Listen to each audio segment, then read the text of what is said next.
வாசுதேவேந்திர யோகீந்திரம்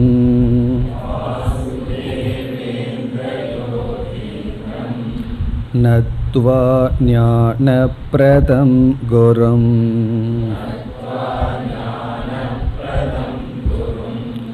முமுக்ஷூணாம் ஹிதார்த்தாய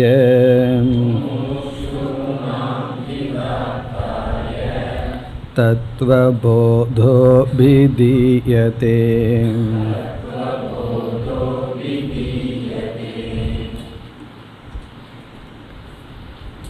ஏதேப்யஹ பஞ்சீக்ருத பஞ்சமகாபூதேப்யஹ ஸ்தூலசரீரம் பவதி. ஏவம் பிண்ட பிரம்மாண்டயோகோ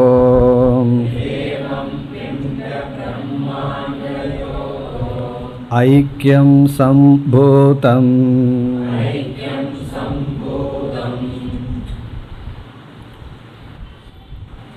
சிருஷ்டி விசாரம் அல்லது ஈஸ்வர விசாரத்தை சென்ற வகுப்பில் நாம் நிறைவு செய்தோம். மிக சுருக்கமாக சிருஷ்டியை நாம் ஞாபகப்படுத்தி கொண்டு அடுத்த விசாரத்திற்கு செல்லலாம். பரபிரம்மத்தை அல்லது சத்தியமான சைத்தன்யமான சொரூபமான பிரம்மத்தை சார்ந்து மாயா என்ற ஒரு தத்துவம் இருக்கின்றது. அந்த மாயா என்ற ஒரு தத்துவம் பிரம்மத்தை சார்ந்து இருப்பதனால் அது சுதந்திரமாக இருக்கின்ற சக்தியற்றதாக மித்யா சொரூபமாக இருக்கின்றது.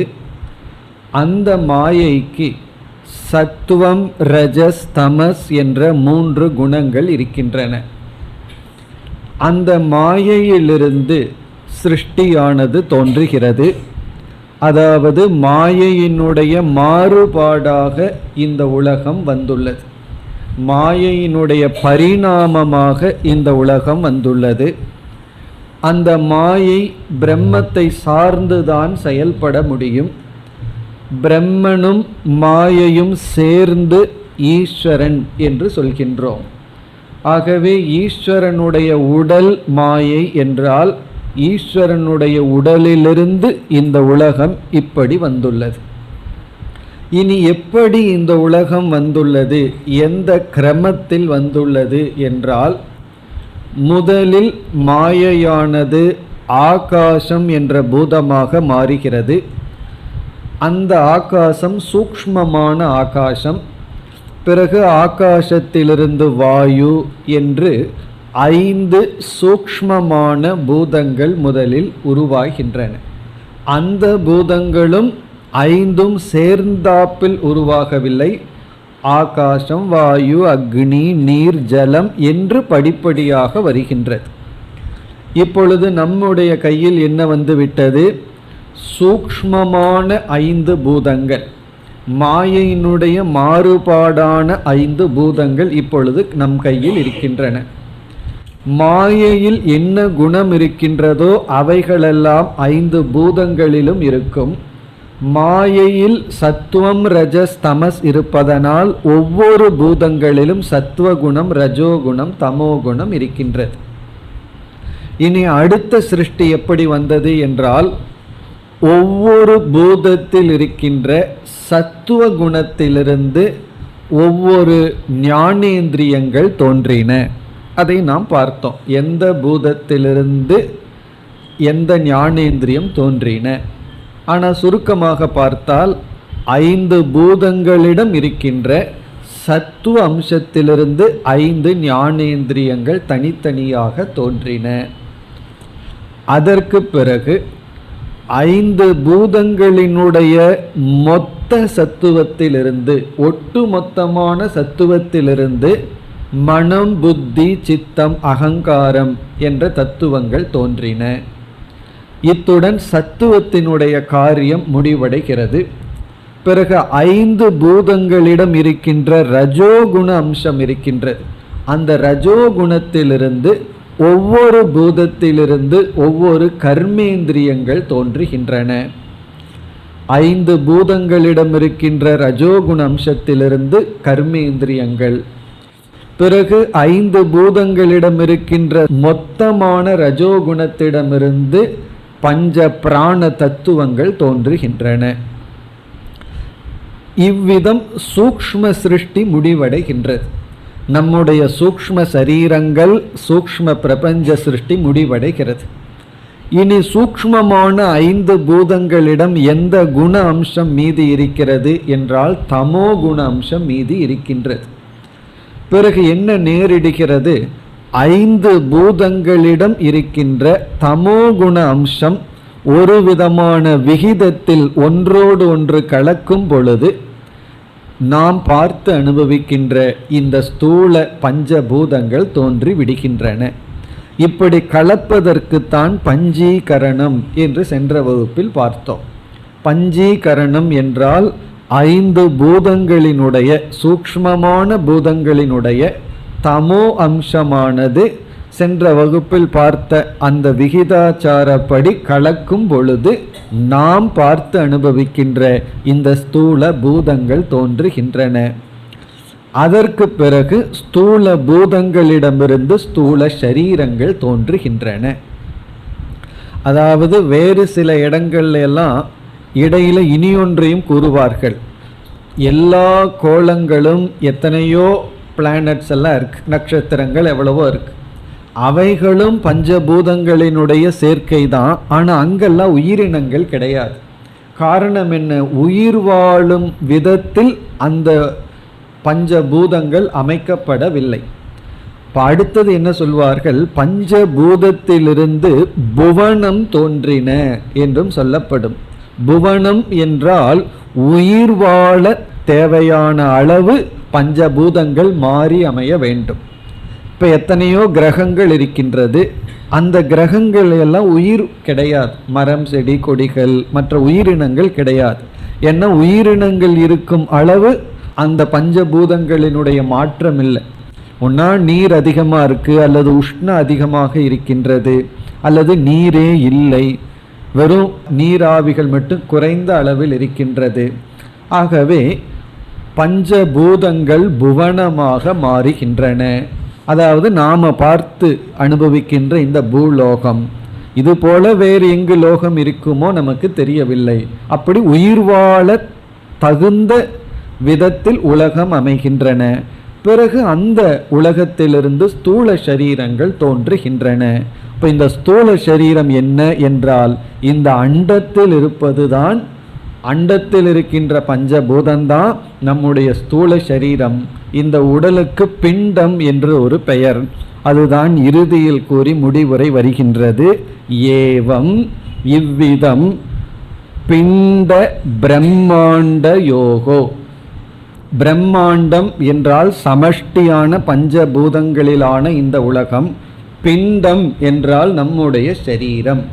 நம்முடைய சரீரம் பிரம்மாண்ட யோகோ, இந்த இரண்டுக்கும் ஐக்கியம் சம்பூதம், இந்த இரண்டும் ஒன்றுதான். சமஷ்டியிலிருந்து ஒரு சிறிய பகுதி தான் நம்முடைய சரீரம். இப்போ இந்த பகுதியுடன் தத்துவபோதத்தில் 3வது தலைப்பு முடிவடைகின்றது. முதல் தலைப்பு அதிகாரித்துவம்னு பார்த்தோம். என்னென்ன குணங்கள் நமக்கு இருந்து விசாரத்தில் ஈடுபட வேண்டும், விவேகம், வைராக்கியம், சமதமாதி, முமுட்சுத்துவம்னு பார்த்தோம். இரண்டாவதாக ஜீவ விசாரத்தை பார்த்தோம். ஜீவ விசாரத்தில் ஆத்ம அனாத்ம விவேகத்தை பார்த்தோம். ஆத்மா என்றால் அது சச்சிதானந்த ஸ்வரூபம், அனாத்மா என்பது இந்த 3 சரீரம்.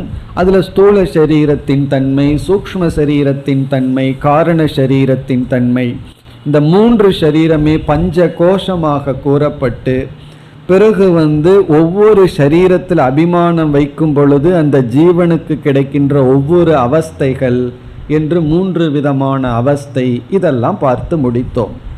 அதற்கு பிறகு சமஷ்டிக்கு வந்துவிட்டோம். நம்மிடத்திலிருந்து முழுமைக்கு இந்த உலகம் எப்படி தோன்றியது, யாரிடமிருந்து வந்தது என்ற விசாரத்தை எல்லாம் பார்த்து முடித்தோம். இனி நாம் 4வது தலைப்புக்குள் செல்கின்றோம். அதாவது இதில் 5 தலைப்புன்னு பார்த்தோம், 3வது தலைப்பு முடிந்து விட்டது. இனி 4th டாபிக். இந்த 4வது தலைப்பை நம்ம என்ன சொல்லலாம், மகா வாக்கிய விசாரம். இந்த 4வது டாபிக் மகா வாக்கிய விசாரம், அதை ஆரம்பிக்கின்றோம். 5வது தலைப்பு ஜீவன் முக்தி, இந்த ஞானத்தினுடைய பலன் பிரயோஜனத்தை பற்றி பேசுவது 5வது தலைப்பு. இப்போ 4வது தலைப்புக்கு வருகின்றோம். இப்பொழுது நூலை படிப்போம். ஸ்தூல ஷரீர அபிமானி ஜீவநாமகம் பிரம்ம பிரதிபிம்பம் பவதி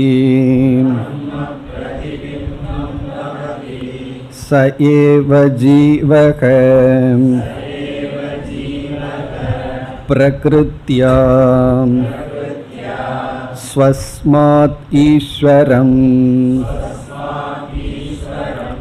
பின்னத்வேன ஜானாதி.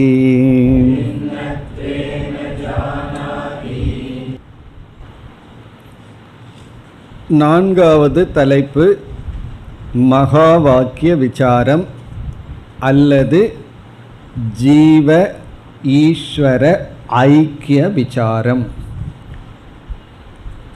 ஜீவ ஈஸ்வர ஐக்கிய விசாரம் அல்லது ஜீவ ஈஸ்வர சம்பந்த விசாரம். இங்கும் சில முகவுரை தேவைப்படுகின்றது. அந்த முகவுரையை பார்த்து பிறகு நாம் இந்த நூலுக்குள் செல்வோம். தத்துவ விசாரத்தில் நாம் 3 பொருள்களை எடுத்துக்கொண்டு தத்துவம் செய்வோம். ஃபிலாசபின்னு வந்துட்டா ஃபிலாசபியினுடைய சப்ஜெக்ட் மேட்டர் என்ன அப்படின்னு கேட்டால் 3 மேஜர் டாபிக், 3 விஷயங்கள். இப்போ மேத்ஸ்ன்னு சொன்னால் அது எதை பற்றின்னு நமக்கு தெரியுது. கெமிஸ்ட்ரின்னு சொன்னால் அதனுடைய சப்ஜெக்ட் மேட்டர் என்னன்னு நமக்கு தெரியும். ஃபிசிக்ஸ் அப்படின்னு சொன்னால் அது எதை பற்றி பேசுதுன்னு நமக்கு தெரியும்.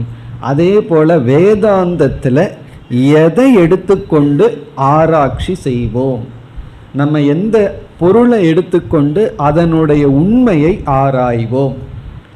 இப்போ வேதாந்தத்தில் ஒரு உண்மை ஆய்வு நடக்கின்றது. உண்மை ஆய்வுன்னு சொன்னால் ஒரு பொருள் எடுத்துட்டு அதனுடைய ட்ரூத் என்ன, அதனுடைய உண்மை என்ன. அப்படி நம்ம வேதாந்தத்தில் 3 டாபிக் எடுத்துக்கிறோம். ஒன்று ஜீவன், இனி ஒன்று ஈஸ்வரன், இனி ஒன்று ஜெகத். இந்த 3 பற்றிய உண்மையை பற்றிய விசாரம்தான் வேதாந்தம் அல்லது பிலாசபி, தத்துவம். அதாவது இண்டிவிஜுவல் ஜீவன், நாம் யார், நம்முடைய உண்மையான தன்மை என்னன்னு நம்மையை பற்றிய விசாரம்.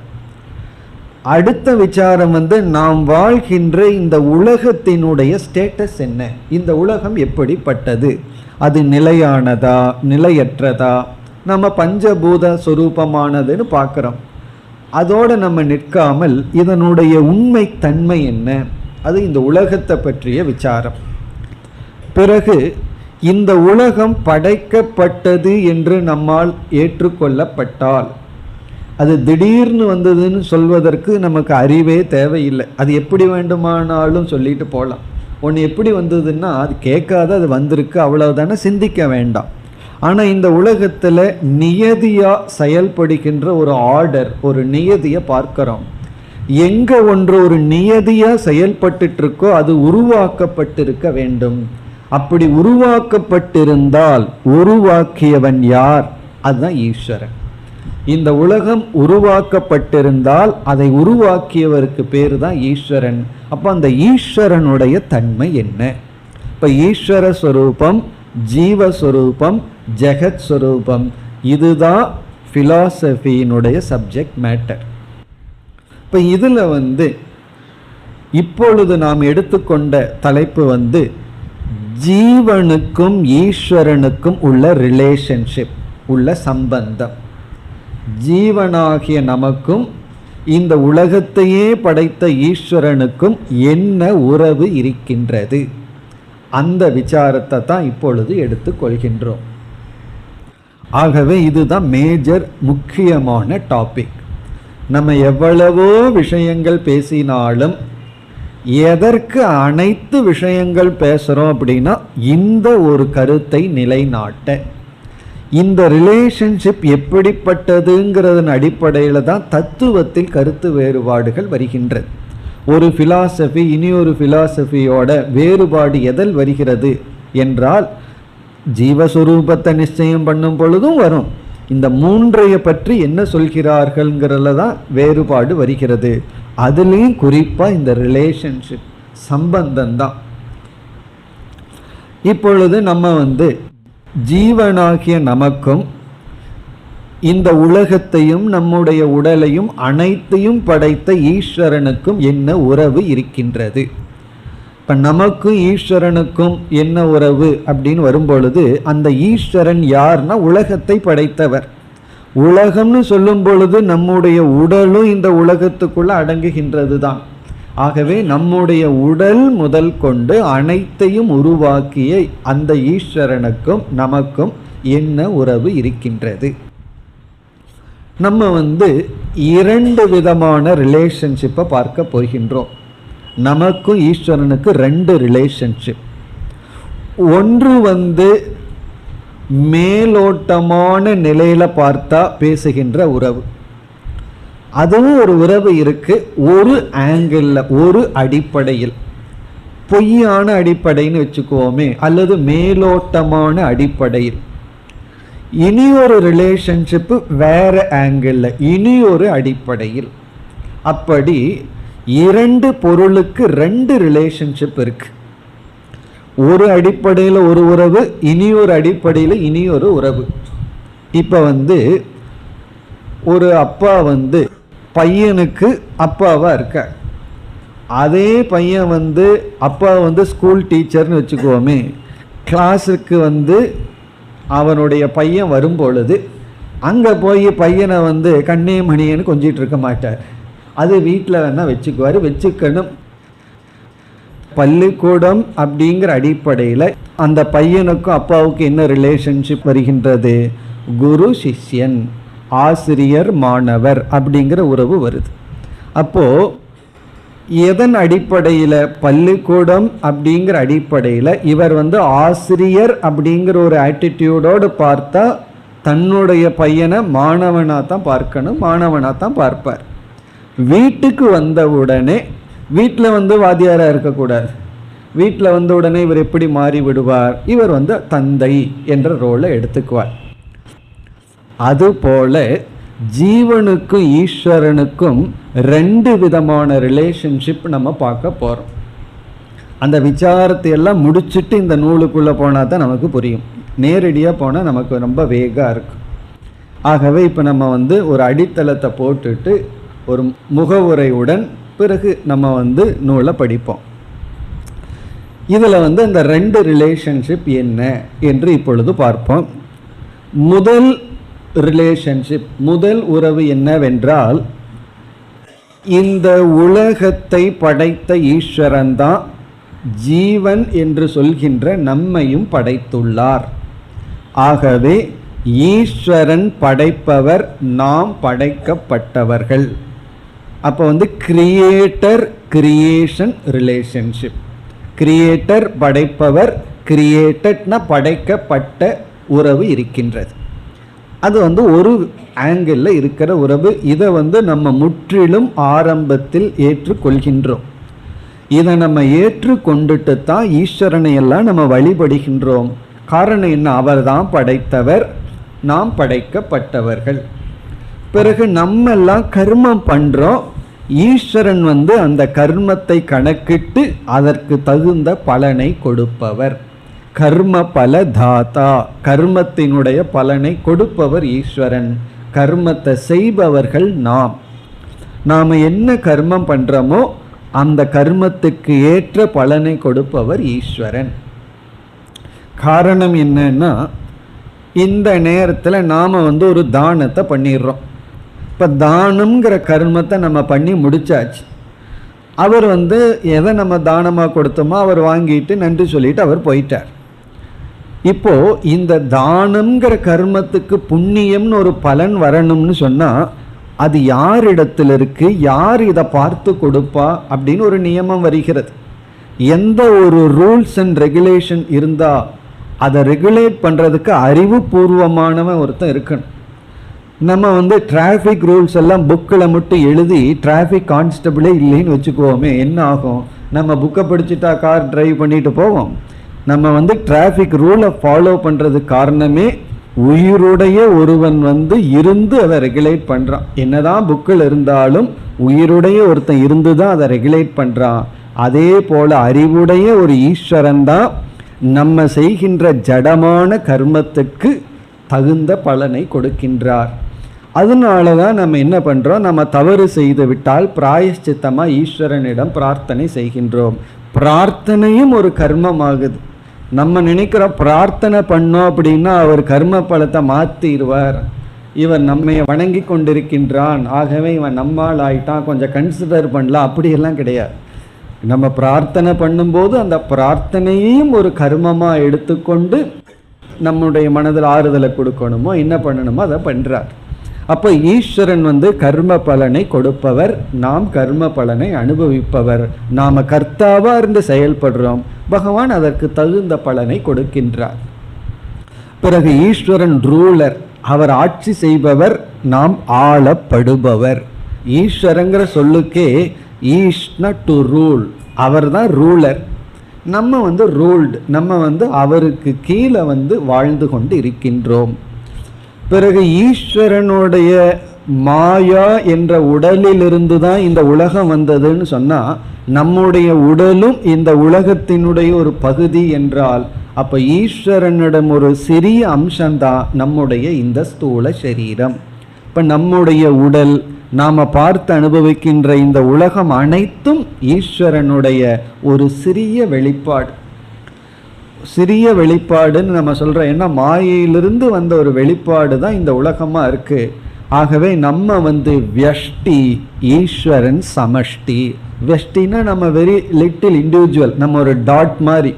ஈஸ்வரன் சமஷ்டி, அவர் டோட்டல். இப்போ நமக்கு ஈஸ்வரனுக்கு இவ்வளவு வேற்றுமை இருக்கின்றது.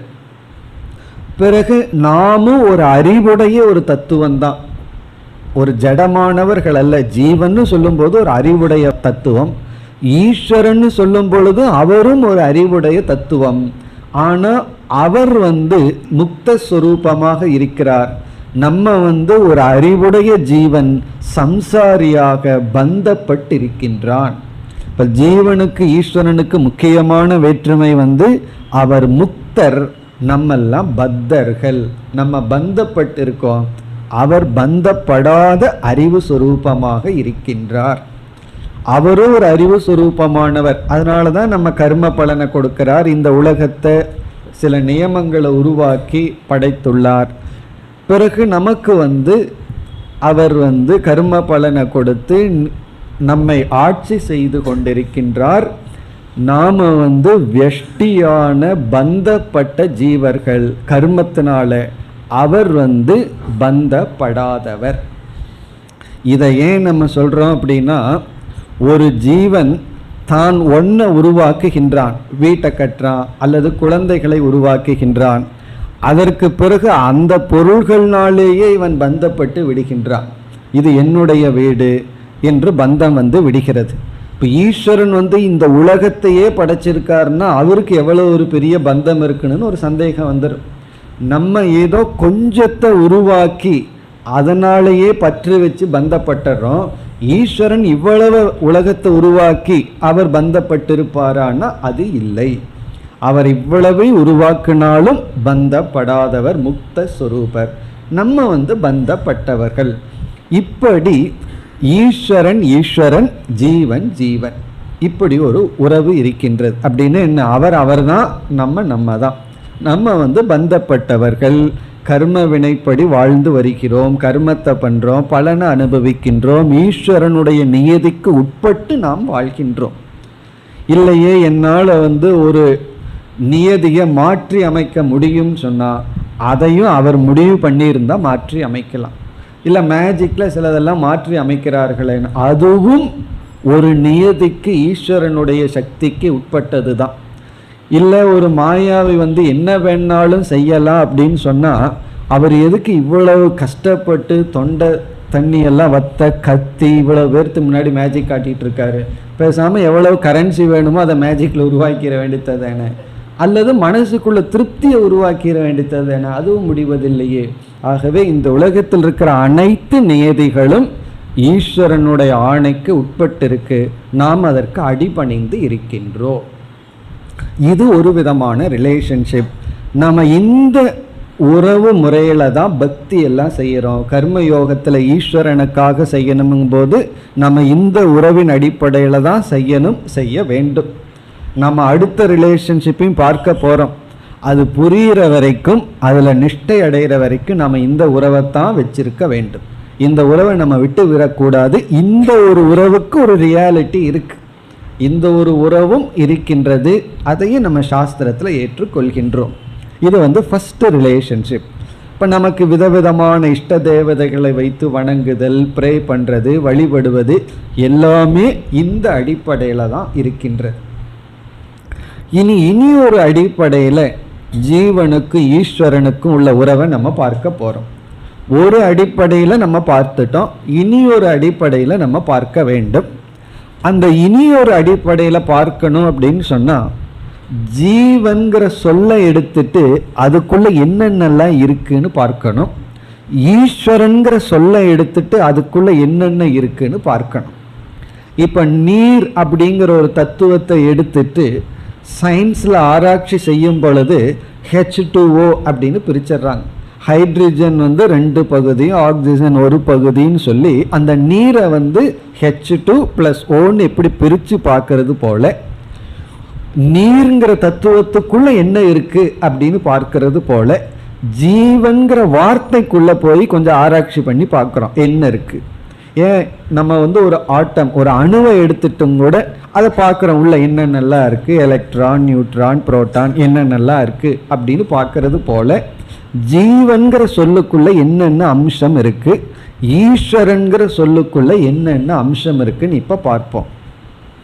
முதல்ல ஜீவன்கிற சொல்லை எடுத்து கொள்ளலாம். இது நமக்கு சுலபமாக இப்பொழுது புரிந்துவிடும். இப்போ நம்ம பார்க்க போகிற கருத்து காரணம் என்னன்னா, நம்ம ஏற்கனவே ஜீவ விசாரம் பண்ணிட்டோம், ஈஸ்வர விசாரமும் பண்ணிட்டோம்.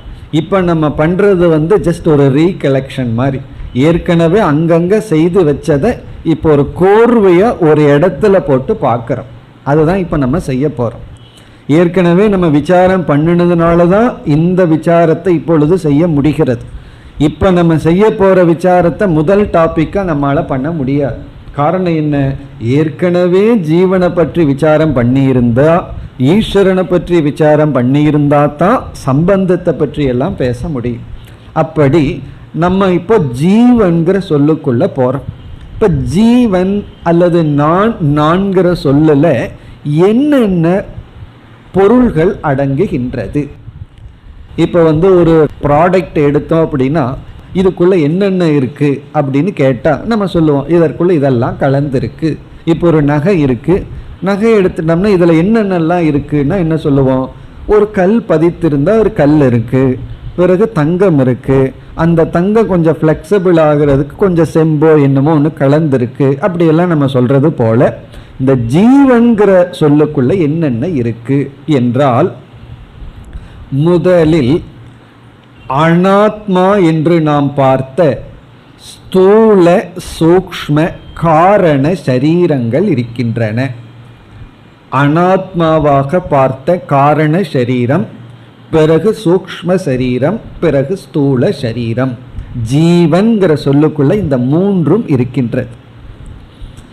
பிறகு இந்த மூன்றும் எதையோ ஒன்றினுடைய ஆதாரத்துடன் தான் இருக்க வேண்டும். ஆத்மா அப்படின்னு பார்த்தோம். ஆகவே ஜீவன்கிற சொல்லுக்குள்ள என்ன இருக்கின்றது என்றால் ஆத்மா பிளஸ் அனாத்மா. ஆத்மா அனாத்மாவினுடைய கலவைதான் ஜீவன்கிற சொல்லுக்குள் அடங்குகின்றது. இப்ப ஜீவன்கிற வார்த்தைக்குள்ள ஆத்மா என்ற ஒன்று இருக்கிறது. பிறகு அனாத்மாவான ஸ்தூல சரீரம், சூக்ஷ்ம சரீரம், காரண சரீரம் இருக்கின்றது. இனி இந்த ஆத்மாவினுடைய ரோல் என்ன என்றால், ஆத்மா என்பது எப்படிப்பட்ட தன்மை சொரூபம், அதை நம்ம பார்க்கும் பொழுது இந்த ஆத்மா என்பது முதலில் நித்தியமானது, அழியாதது, சத்ஸ்வரூபம்னு பார்த்தோம். இரண்டாவதாக முக்கியமா நம்ம இந்த இடத்துல தேவைப்படுவது சித் சொரூபம். சச்சித் ஆனந்த சொரூபம்ங்கிற இடத்துல சித் சொரூபம், அறிவு சொரூபம் அப்படின்னு பார்த்தோம். இப்ப இந்த நித்தியம்ங்கிறதையும் அதற்கு பிறகு பார்த்த ஆனந்தம்ங்கிறதையும் நம்ம விட்டுட்டு சித் சொரூபம், அறிவு சொரூபம்னு எடுத்துக்கொள்வோம். இப்ப அறிவு சொரூபமான இந்த ஆத்மா இருக்கின்றது.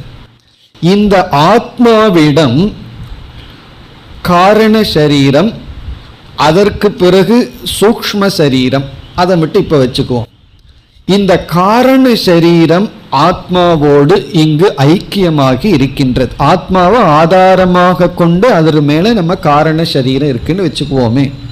இப்ப நம்முடைய காரண சரீரம்ங்கிறது நாம் செய்த பாப புண்ணியங்கள் எல்லாம் சம்ஸ்கார ரூபமா இருக்கிற ஏதோ ஒரு தத்துவம் அப்படின்னு வச்சுக்குவோமே. மாயையினுடைய ஒரு பிட் அப்படின்னு புரிஞ்சுக்குவோமே.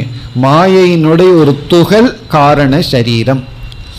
ஏன்னா சூரியனுடைய ஒரு துகள் தான் இந்த சில கோலங்கள் அப்படின்னு சொல்றது போல பெரிய மாயையினுடைய ஒரு சிறிய பிட்டு தான் நம்முடைய காரண சரீரம். அதுல அந்த ஜீவனுடைய பாப புண்ணியங்கள் எல்லாம், சம்ஸ்காரங்கள் எல்லாம் இருக்கு. பிறகு அந்த காரண சரீரத்திலிருந்து சூக்ஷ்ம சரீரம், நம்முடைய ஞானேந்திரியங்கள், கர்மேந்திரியங்கள், மனம், புத்தி, சித்தம், இவைகளெல்லாம் உருவாகி இருக்கின்றது. இந்த சூக்ஷ்ம சரீரம் சூக்ஷ்மமான பூதங்களிலிருந்து வந்ததுன்னு நம்ம ஏற்கனவே படிச்சிருக்கோம். இந்த சூக்ஷ்ம சரீரத்துக்கு ஒரு விதமான சக்தி இருக்கு, ஒரு பவர். அது என்ன சக்தி என்றால், ஆத்மா என்ற ஒரு ஆதாரமான பொருளிடம் இருக்கின்ற சைத்தன்யம் இருக்கின்றதல்லவா, அறிவு சொரூபம் இருக்கின்றதல்லவா, அதை பிரதிபிம்பிக்கின்ற சக்தி இருக்கின்றது.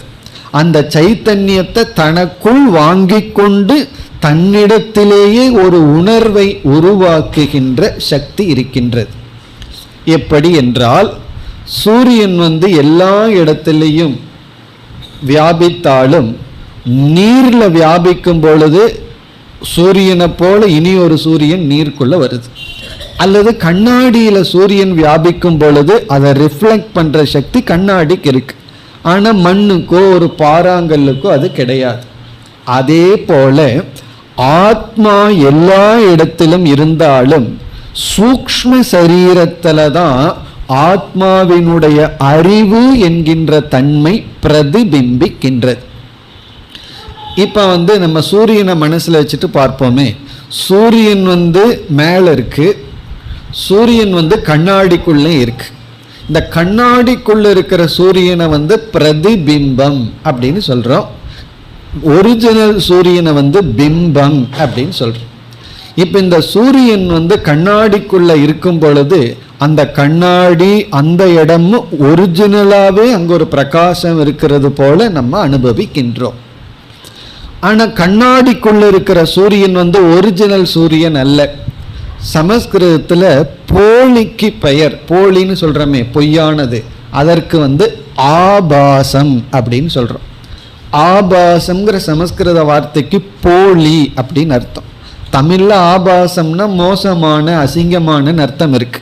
ஆனா சமஸ்கிருதத்துல ஆபாசதே அப்படின்னா அதை போல் தெரிகிறதுன்னு அர்த்தம். ஆபாசக, பாசகன ஷைனிங், ஆபாசம்னா ஷைனிங் லைக் தட் அப்படின்னு அர்த்தம். அதாவது சூரியன், பொய்யான சூரியனுக்கு பேரு ஆபாசம். இப்ப சூரிய ஆபாசம்னு சொல்லலாம். எதைய? கண்ணாடிக்குள்ள தெரிகிற சூரியனை சூரியன்னு சொல்லலாம். அப்ப சூரியன் சூரிய ஆபாசம். அதே போல நம்ம முகம் கண்ணாடியில தெரிஞ்சதுன்னா நம்ம முகத்துக்கு முகம்னு பேரு. கண்ணாடியில் இருக்கிற முகத்துக்கு ஏதாவது பேர் கொடுக்கணும்னு என்ன பேர் கொடுக்கிறது? முகாபாசம், முகத்தினுடைய ஆபாசம். அப்ப அந்த கண்ணாடிக்குள்ளேயும் நம்ம இருக்கிறது போல ஒரு தோற்றம். அதே போல சித் அப்படிங்கிறது ஆத்மாவினுடைய சொரூபம். இந்த சித்தானது நம்முடைய சூக்ஷ்ம சரீரமான மனதில் வியாபிக்கும் பொழுது இந்த சித்தை போல ஒரு உணர்வானது நம்முடைய மனதிற்கு வந்து விட்டது. நம்முடைய மனம் இருக்கின்றதே சூக்ஷ்ம சரீரம், அதுவும் ஜடம்தான் ஒரிஜினலா. எப்படி என்றால் ஜடமான பஞ்சபூதத்தினுடைய மாற்றம்தான் சூக்ஷ்ம சரீரம். ஆகவே நம்முடைய மனமும் பை நேச்சர் அதனுடைய இயற்கையில ஜடமா இருக்கும் பொழுது என்ன ஆகியுள்ளது? ஆத்மாவினுடைய சித்தினுடைய பிரதிபிம்பம் மனசுல தோன்றியுள்ள காரணத்தினால் அப்ப அந்த மனதிற்குள்ள இன்னொரு ஃபேக்டர் வந்து விட்டது. சூக்ஷ்ம சரீரத்துடன் இனி ஒரு பிரதிபிம்பம் இருக்கின்றது. அதை நம்ம என்னன்னு சொல்லலாம்? ஆத்மாவிடம் சித் இருக்குன்னு சொன்னா மனதிற்குள் வெளிப்படுகின்ற அந்த சித்துக்கு சாஸ்திரத்துல சிதாபாசம் என்று அழைக்கப்படுகிறது. எப்படி சூர்யாபாசம் முகாபாசம்னு சொல்றோமோ அதே போல நம்முடைய சூக்ஷ்ம சரீரத்தில் சிதாபாசம் என்ற ஒரு தத்துவம் தோன்றிவிட்டது. காரணம் என்னன்னா அந்த சூக்ஷ்ம சரீரத்துக்கு அப்படி ஒரு சக்தி இருக்கு. இப்ப ஜடமான சூக்ஷ்ம சரீரம் ஒரு உணர்வுடைய சூக்ஷ்ம சரீரமாக மாறிவிட்டது. அதனாலதான் நம்ம மனது உணர்வு ரூபமா இருக்கு. நம்ம மனதிற்குள்ள ஒரு உணர்ச்சி, ஒரு சென்சியன்ஸ், பிறகு அறிவு எப்படி வந்தது என்றால் ஆத்மாவினுடைய சித்தினுடைய பிரதிபிம்பம் இருப்பதனால். ஆகவே இப்ப நம்ம ஃபர்ஸ்ட் என்ன சொன்னோம்? ஜீவன்கிற வார்த்தைக்குள்ள ஆத்மா அனாத்மா அடக்கம்னு சொன்னோம். ஆத்மா இருக்கின்றது, பிறகு சூக்ஷ்ம சரீரம் இருக்கின்றது, அந்த சூக்ஷ்ம சரீரத்துல சிதாபாசமும் இருக்கின்றது. இப்ப மரணம் அப்படின்னா என்ன அர்த்தம்? ஒரு ஜீவன் இறந்து விடுகிறான்னு சொன்னா அதனுடைய அர்த்தம் என்ன என்றால் மனமானது நம்முடைய சூக்ஷ்ம சரீரமானது சிதாபாசத்துடன் இருக்கிறது. அப்படின்னா ஆத்மாவினுடைய பிரதிபிம்பத்துடன், சைத்தன்யத்தினுடைய பிரதிபிம்பத்துடன் இருக்கிறது. அந்த சிதாபாசத்துடன் கூடிய மனம் இந்த ஸ்தூல உடலை எடுத்துட்டு இந்த உலகத்தை அனுபவிச்சிட்டு இருக்கு. எப்பொழுது கர்ம வினை முடிகிறதோ அப்பொழுது அந்த சிதாபாசன், சூக்ஷ்ம சரீரமும் சிதாபாசமும் இந்த ஸ்தூல சரீரத்தை விட்டு வெளியேறுகின்றது. இதைத்தான் நம்ம தமிழ் லாங்குவேஜில் உயிர் என்று சொல்கின்றோம். நாம உயிர் அப்படின்னு சொல்றது உயிர் போயிடுது. உயிர் என்று நம்ம சொல்றது எதை என்றால் ஆத்மாவை நாம் சொல்லவில்லை. ஏன்னா ஆத்மா ஒரு இடத்திலிருந்து இன்னொரு இடத்துக்கு போகாது, அது எல்லா இடத்துலையும் வியாபிச்சிருக்கிற ஒரு தத்துவம். இப்போ உயிர் என்று நாம் சொல்வது நம்முடைய சூக்ஷ்ம சரீரத்தை, அந்த சூக்ஷ்ம சரீரத்தில் இருக்கிற சிதாபாசம், அதுதான் வேறொரு லோகத்திற்கு செல்கிறது. அல்லது அந்த சிதாபாசன் பேயா பிசாசா இருந்தால் இனியொரு உடலுக்குள்ள வேணாலும் செல்லலாம். இங்கே ஆத்மா, அவனோட ஆத்மா எனக்குள்ள வந்துடுதுன்னு நம்மெல்லாம் சொன்னாலும் அதனுடைய அர்த்தம் ஆத்மா எல்லாருக்கும் ஒண்ணுதான். வேறுபாடுங்கிறது இந்த சிதாபாசமும் சூக்ஷ்ம சரீரமும். அது தன்னை வெளிப்படுத்தணும்னா ஒரு ஸ்தூல சரீரம் தேவை. ஆகவே ஜீவன் சொல்லும் பொழுது ஸ்தூல சரீரம் இல்லாமலேயே ஜீவன்கிற வார்த்தை ஒரு கம்ப்ளீட் ஆகலாம். ஆகவே அந்த ஜீவன்கிறவன் ஸ்தூல சரீரத்தையும் எடுத்துக்கலாம், ஸ்தூல சரீரம் இல்லாம இருக்கலாம். இறந்ததற்கு பிறகு அவன் இனி ஒரு ஸ்தூல சரீரத்திற்கு செல்வதற்கு முன் அவன் ஆவியா இருக்கான், உயிரா இருக்கான், பேயா இருக்கான் எல்லாம் சொல்றமே. நம்ம எதை சொல்றோம் அப்படின்னா மனம் பிளஸ் அதில் இருக்கிற சிதாபாசன். ஆகவே இப்ப ஜீவன்கிறதுல என்னென்ன இருக்கு? ஸ்தூல சரீரம் இல்லாமலேயே ஜீவன்கிறதுல தத்துவம் அடங்கும்னு சொன்னா நம்ம என்ன சொல்லலாம்? ஜீவன் என்பவன் ஆத்மா அல்லது சித் பிளஸ் சூக்ஷ்ம சரீரம் சிதாபாசம். அப்போ நம்ம என்ன சொல்லலாம்? சித்தும் சிதாபாசனும் சூக்ஷ்ம சரீரமும் கூடியது ஜீவன் என்ற தத்துவம். ஸ்தூல சரீரத்தை அந்த ஜீவன் எடுத்திருக்கான். அப்ப அந்த ஜீவன் கம்ப்ளீட் ஆகிறான், முழுமையாகின்றான். ஸ்தூல சரீரத்தோடையும் அவன் வாழ்ந்து கொண்டு இருக்கின்றான். அப்போ நம்ம வேணும்னா ஸ்தூல சரீரத்தையும் சேர்த்திக்கலாம். ஆனால் அதையெல்லாம் விட்டுட்டு மினிமமா ஜீவன்கிறதுல என்னென்னலாம் இருக்கு, அவனுடைய எக்ஸ்ட்ரா ஃபிட்டிங் எல்லாம் விட்டுருவோம். ஸ்தூல சரீரமே நமக்கு எக்ஸ்ட்ரா ஃபிட்டிங் தான். அதையெல்லாம் விட்டுட்டு மினிமமா ஜீவன்கிற சொல்லுக்கு என்ன அடங்குகிறதுனா, அந்த ஜீவன்கிற சொல்லுக்குள் சைத்தன்யமும் அதாவது சித் என்கின்ற ஒரு தன்மையும், பிறகு சூக்ஷ்ம சரீரமும் அதில் இருக்கிற சிதாபாசமும் அடங்குகின்றது. ஆகவே இப்போ நம்ம ஒரு ஈக்குவேஷன் கொடுத்தோம் அப்படின்னா, ஜீவக இஸ்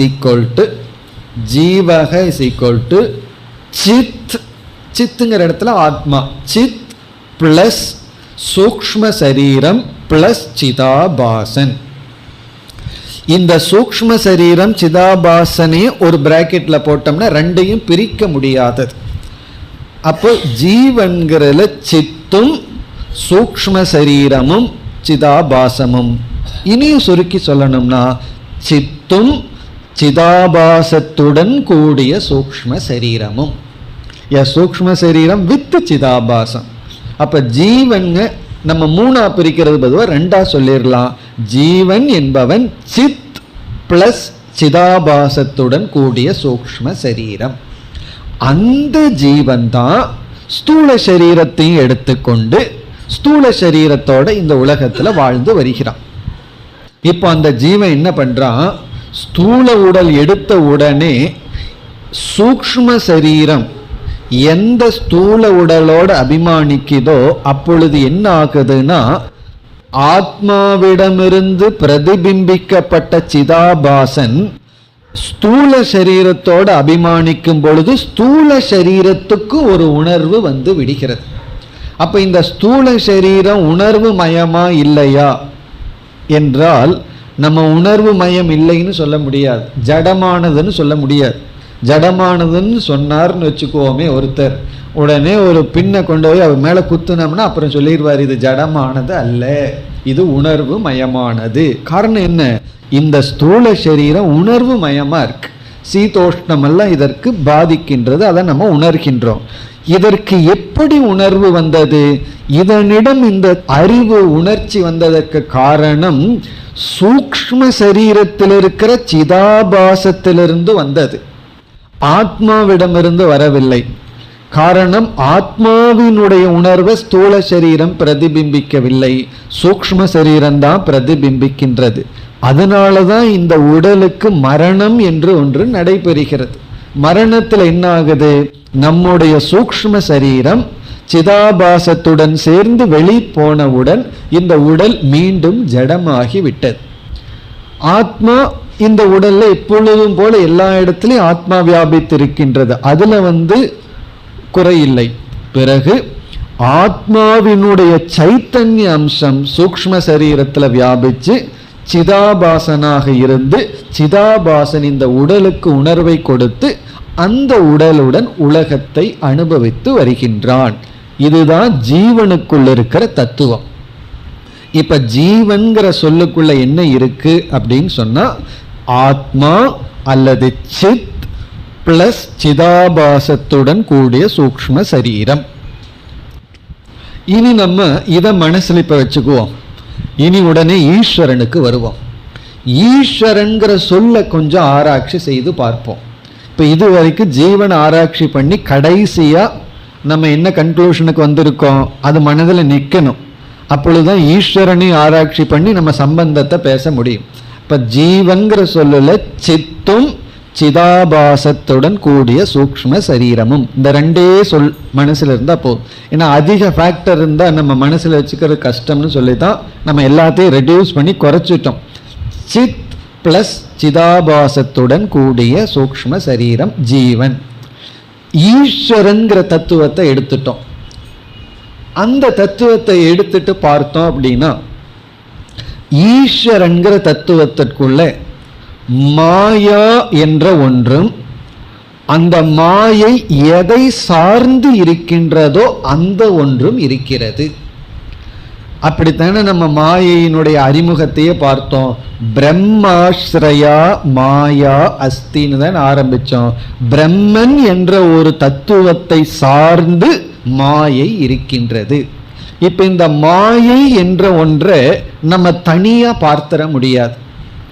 அந்த மாயைய பிரம்மத்தோட சேர்ந்து தான் பார்க்க முடியும். ஏன்னா பிரம்மத்தை சார்ந்து தான் அந்த மாயை இருக்கின்றது. பிரம்மத்தை சார்ந்து அந்த மாயை இருக்கின்றது. அதாவது என்னை சார்ந்து இருக்கின்ற என்னுடைய நிழலை நீங்கள் என்னுடைய துணை இல்லாமல் பார்க்க முடியாது. நான் போனதுக்கு அப்புறம் அரை மணி நேரத்துக்கு அப்புறம் என்னுடைய நிழலை பார்த்தீங்கன்னா அது என்னுடைய நிழலா இருக்காது. அது வேற ஏதாவது பேய் பிசாசா இருக்குமே தவிர என்னுடைய நிழல் என்னோட சேர்ந்துதான் பார்க்க முடியும். அப்படி மாயை என்ற ஒன்றை பிரம்மத்துடன் சேர்ந்துதான் பார்க்க முடியும். இப்பொழுது ஈஸ்வரன்கிற சொல்லுக்குள்ள என்ன ரெண்டு தத்துவம் அடங்குகிறது? பிரம்மன் பிளஸ் மாயை. பிறகு என்ன சொல்றோம்? இந்த மாயையும் உண்மையிலேயே சுபாவமா ஜடம். நம்ம எப்படி நம்முடைய சூக்ஷ்ம சரீரம் ஜடம்னு சொன்னோம், அதே போல மாயையும் சுபாவமா ஜடமா இருக்கு. இந்த மாயை என்ன செய்கிறது? பிரம்மத்திடம் இருக்கின்ற சைத்தன்யத்தை, அறிவை தான் வாங்கி தனக்குள் ஒரு உணர்வை அது எடுத்து கொள்கிறது. இப்ப மாயைக்குள்ளேயும் ஒரு சேதன தத்துவம் இருக்கு. அதைத்தான் நம்ம ஈஸ்வரன் சொல்றோம். நம்ம ஈஸ்வரன் சொல்லும் பொழுது ஜடமான ஒரு பொருளை சொல்ல முடியாது. ஒரு சேதனமான ஒரு அறிவுடைய ஒரு தத்துவத்தை தான் குறிப்பிட முடியும். இப்ப நம்ம ஈஸ்வரன் சொல்லும் பொழுது எந்த அறிவுடைய தத்துவத்தை குறிப்பிடுகின்றோம்னா, மாயையில் பிரதிபிம்பிக்கின்ற பிரம்மத்தினுடைய ஒரு பிரதிபிம்பம். அது சிதாபாசம். இது பெரிய சிதாபாசம், சமஷ்டி சிதாபாசம், முழு மாயைக்குள் இருக்கின்ற ஒரு அறிவு ஸ்வரூபம். இப்ப இவ்வளவுதான் ஈஸ்வரன் இடத்துல இருக்கு. இப்ப ஈஸ்வரன்கிறதுல விசாரத்துல இதோட முடிவடைகிறது. ஈஸ்வரன்கிற சொல்லுக்குள்ள பிரம்மன் ஒன்னு இருக்கு, மாயைன்னு ஒன்னு இருக்கு. பிரம்மன் பிளஸ் மாயை, ஈஸ்வரா is equal to Brahman plus மாயை. அந்த மாயைக்குள்ளே ஒரு அறிவு இருக்கு, பிரம்மத்திடமிருந்து பிரதிபிம்பிக்கப்பட்ட அறிவு இருக்கு. இனி நம்ம ஜீவனுக்கு ஈஸ்வரனுக்குள்ள ரிலேஷன்ஷிப்பை பார்ப்போமே. ஜீவனுக்கு ஈஸ்வரனுக்கு என்ன உறவு இருக்குன்னு சொன்னா, ஏற்கனவே பார்த்த உறவை இப்பொழுது பார்ப்போம். ஏற்கனவே பார்த்த உறவு என்ன அப்படின்னா, அவர் படைப்பவர், நாம் படைக்கப்பட்டவர். அவர் சமஷ்டி, நாம் வியஷ்டின்னு பார்த்தோம். நாம் இண்டிவிஜுவல், அவர் டோட்டல். இது எதன் அடிப்படையில் என்றால், ஜீவனிடம் இருக்கின்ற சிதாபாசன், ஈஸ்வரனிடம் இருக்கின்ற மாயை. இந்த அடிப்படையில் பார்த்தோம்னா அவர் அறிவு சுரூபமானவர், நாம அல்பஜ்ஞக, நம்மிடத்தில் இருக்கிற அறிவு குறைவானது. அவர் சர்வஜ்ஞக, அவர் சர்வ சக்திமான். நம்ம அல்ப சக்தியுடன் கூடி இருக்கின்றோம். எதன் அடிப்படையில்? சூக்ஷ்ம சரீரம் சிதாபாசன், அங்க மாயை, அந்த மாயைக்குள்ள இருக்கின்ற அறிவு. அந்த அடிப்படையில் பார்க்கும் பொழுது ஜீவனுக்கு ஈஸ்வரனுக்குள்ள உறவு என்னன்னா, அவர் அனைத்தையும் அறிந்தவர். நம்ம நம்ம மனசுக்குள்ள இருக்கிறத தான் அறிந்துள்ளோம், அதுவும் நம்ம மனசில் இருக்கிறது ஒழுங்கா தெரிவதில்லை. அல்பஜ்ஞக, நம்ம கட்டுப்படுத்தப்படுபவர், அவர் கட்டுப்படுத்துபவர். இப்படியெல்லாம் உறவு இருக்கிறது. எதன் அடிப்படையில்? சூக்ஷ்ம சரீரம் சிதாபாசங்கிற அம்சத்தை பாருங்க, சித்த விட்டுருங்க. அங்க பிரம்மத்தை விட்டுட்டு மாயையை மட்டும் பார்த்தா, இப்ப மாயா அம்சமான ஈஸ்வரன், சிதாபாச சூக்ஷ்ம சரீர அம்சமான ஜீவன் அப்படின்னு பார்த்தோம்னா இந்த ரிலேஷன்ஷிப் இருக்கு. இதுதான் சாதாரணமா நமக்கும் தெரிகிறது. இனி இந்த சூக்ஷ்ம சரீரத்தையும் சிதாபாசத்தையும் மாயையும் மாயைக்குள் இருக்கிற பிரதிபிம்பத்தினுடைய தன்மையையும் ஆராய்ந்து பார்த்தால் இவைகளே ஜீவனிடம் இருக்கின்ற சூக்ஷ்ம சரீரமும் சிதாபாசமும் மாயையிடம் இருக்கின்ற மாயா தத்துவமும் அதற்குள் இருக்கிற சைத்தன்யமும் சுதந்திரமாக இல்லாத காரணத்தினால் அல்லது மித்யாவாக இருக்கின்ற காரணத்தினால் அதனுடைய ஆதாரமா என்ன இருக்குன்னு பார்த்தா பிரம்மன் தான் இருக்கு. அதாவது மாயைக்கே ஆதாரமா பிரம்மன் ஒரு தத்துவம், அதுவும் அறிவு சொரூபம், நித்தியமானது, சத்தியமான ஞான சொரூபம். இந்த சூக்ஷ்ம சரீரத்துக்கும் சிதாபாசத்திற்கும் ஆதாரமா என்ன இருக்குன்னா ஆத்மான்னு சொல்றோம், அதுவும் சைத்தன்ய சொரூபம்.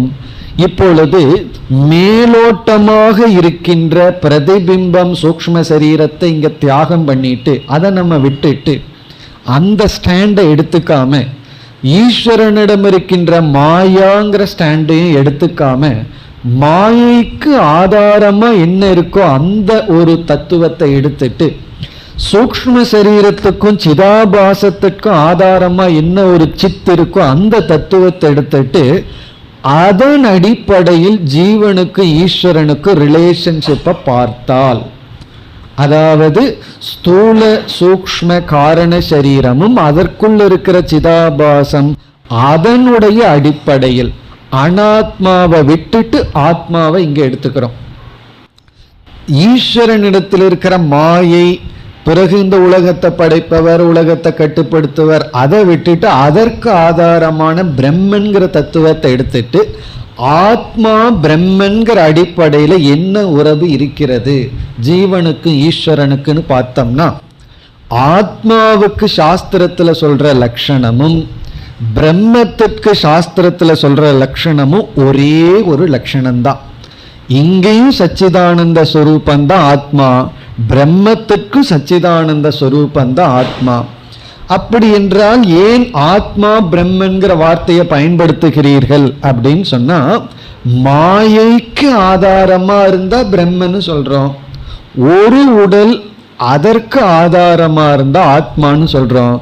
அங்கேயும் ஆத்மாங்கிற வார்த்தையை பயன்படுத்துறதுல தப்பில்லை, இங்கேயும் பிரம்மன்கிற வார்த்தையை பயன்படுத்தினாலும் தப்பில்லை. இரண்டு வார்த்தைகள் தான். என்ன, பலதுக்கு ஆதாரம், ஒன்றுக்கு ஆதாரம். அதாவது ஒரு நகைக்கு ஆதாரமா இருக்கிற தங்கம், பல நகைக்கு ஆதாரமா இருக்கிற தங்கம். என்ன வித்தியாசம் இந்த தங்கத்துல? இரண்டும் சொரூபத்துல தங்கம்தான்.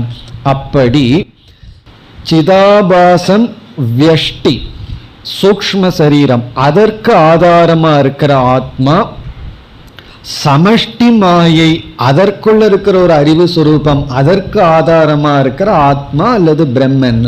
இந்த இரண்டின் அடிப்படையில பார்த்தோம் அப்படின்னா நம்ம என்ன சொல்றோம், இந்த இரண்டுமே ஒன்றாக இருப்பதனால் ஜீவனும் ஈஸ்வரனும் அடிப்படையில் ஒன்று, ஐக்கியம் என்ற ரிலேஷன்ஷிப் உறவு வருகிறது. இப்ப ஜீவனுக்கும் ஈஸ்வரனுக்கும் இரண்டாவது ரிலேஷன்ஷிப் ஐக்கிய சம்பந்தம். ஐக்கிய சம்பந்தம்னா ஜீவனும் ஈஸ்வரனும் வேறுபடுவதில்லை, ஒன்றுதான். ஜீவ ஈஸ்வர ஐக்கியம், அதுதான் ரிலேஷன்ஷிப். எதன் அடிப்படையில்? அடிப்படையின் அடிப்படையில், ஆதாரத்தின் அடிப்படையில். ஜீவன்கிற சொல்லில் இருக்கின்ற சிதாபாசம் சூக்ஷ்ம சரீரம் அதற்கு எந்த ஒன்று ஆதாரமா இருக்கோ, ஈஸ்வரன்கிற சொல்லுக்குள்ள இருக்கிற மாயை அதற்குள்ள இருக்கிற சைத்தன்யம் அதற்கு ஆதாரமா எந்த ஒரு சைத்தன்யம் இருக்கோ, அந்த ஆதாரத்தின் அடிப்படையில் பார்த்தால் ஜீவனும் ஈஸ்வரனும் ஒன்று, வேறுபடுவதில்லை. இப்ப ஜீவ ஈஸ்வர ஐக்கியம், ஜீவ பிரம்ம ஐக்கியம், ஆத்மா பிரம்ம ஐக்கியம், அப்படி எப்படி வேண்டுமானாலும் சொல்லலாம். இவைகளெல்லாம் விதவிதமான வார்த்தைகளே தவிர பொருள் ஒன்றுதான். இவ்விதம் ஜீவனுக்கும் ஈஸ்வரனுக்கு நம்ம ரெண்டு சம்பந்தம் இருக்குன்னு சொன்னோம். முதல் சம்பந்தம் எதன் அடிப்படையில்? சிதாபாசத்தின் பொய்யான தோற்றத்தின் அடிப்படையில். இரண்டாவது சம்பந்தம் ஆதாரத்தின் அடிப்படையில். ஆதாரத்தின் அடிப்படையில் ஐக்கிய சம்பந்தம். இந்த ஐக்கிய சம்பந்தம்ங்கிற வார்த்தையே ஒரு விதமான கான்ட்ரடிக்ஷன் தான். காரணம் என்ன தெரியுமோ? ஐக்கியம்னு சொல்லிட்டாவே அங்க ஏது ரெண்டு, சம்பந்தம்னு சொன்னாங்க ரெண்டு பேர் வேணுமே. ரெண்டு ஆள் இருந்தா தானே ரிலேஷன்ஷிப்பை பத்தி பேச முடியும். இருக்கிற ஒன்றுக்கு நாம் எப்படி ரிலேஷன்ஷிப்பை பேச முடியும்? இருந்தாலும் முன் அஞ்ஞான காலத்துல ஜீவன் ஈஸ்வரன்கிற எண்ணத்துல வந்ததுனால ஜீவனுக்கு ஈஸ்வரனுக்கு ஐக்கியம்ங்கிற சம்பந்தம் அப்படின்னு சொல்றோம். இதை புரிஞ்சதற்கு பிறகு சம்பந்தமும் நம்ம பேச முடியாது. ஏன்னா இருக்கிறது ஒரு தத்துவம் தானே. அப்ப புரியறதுக்கு முன்னாடி ஜீவேஸ்வர ஐக்கியம்னு சொல்றோம். புரிஞ்சதற்கு பிறகு ஒரு சம்பந்தமும் இல்லை. ஆகவே ஜீவனுக்கும் ஈஸ்வரனுக்கும் அடிப்படையில் ஒன்று என்று நாம் புரிந்து கொள்கின்ற இதுதான் ஞானம். இந்த அறிவை எந்த ஒரு வாக்கியம் நமக்கு போதிக்கிறதோ, அதாவது ஜீவனும் ஈஸ்வரனும் அடிப்படையில் வேறுபடுவதில்லை, ஒன்றுதான் என்று எந்த வாக்கியம் உபதேசிக்கிறதோ அந்த வாக்கியத்திற்கு பெயர் மகா வாக்கியம். இப்ப மகா வாக்கியம் அப்படின்னு சொன்னா இங்க மகத் அப்படின்னா பெரியது, பெரிய வாக்கியம் அப்படின்னு சொன்னா என்ன அர்த்தம்னா வாக்கியம் பெருசு கிடையாது, சென்டென்ஸ் ரொம்ப பெருசு கிடையாது, பெரிய உண்மையை சொல்ற வாக்கியம்னு அர்த்தம். மேலான உண்மையை சொல்கின்ற வாக்கியம். என்ன வாக்கியம்? ஜீவனும் ஈஸ்வரனும் ஒன்று என்று சொல்லும் வாக்கியம். இப்ப நம்ம பார்க்க போறது இந்த கருத்து தான். ஜீவனும் ஈஸ்வரனும் மேலோட்டமாக பார்த்தால் ஒரு ரிலேஷன்ஷிப், படைப்பவர் படைக்கப்பட்டவன். ஆதாரத்தில் பார்த்தால் ஐக்கியம், இரண்டும் ஒன்று என்கின்ற ரிலேஷன்ஷிப். இந்த கருத்து தான் உபனிஷத்தினுடைய மைய கருத்து, தாத்பரியமான கருத்து. இப்ப இதைத்தான் நாம் இனிமேல் பார்க்க போகின்றோம். இந்த அறிவு ஜீவனுக்கு இயற்கையாக இல்லை. இந்த அறிவை எந்த சாஸ்திரம் கொடுக்குதோ அதற்கு பேர் தான் உபனிஷத் அல்லது வேதாந்தம். ஆகவே நாம் அடுத்த வகுப்பில் நூலுக்குள் சென்று இந்த ஐக்கியத்தை பார்ப்போம். ஓம் பூர்ணமத பூர்ணமிதம் பூர்ணாத் பூர்ணமுதச்யதே பூர்ணஸ்ய பூர்ணமாதாய பூர்ணமேவாவசிஷ்யதே. ஓம் சாந்தி சாந்தி சாந்தி.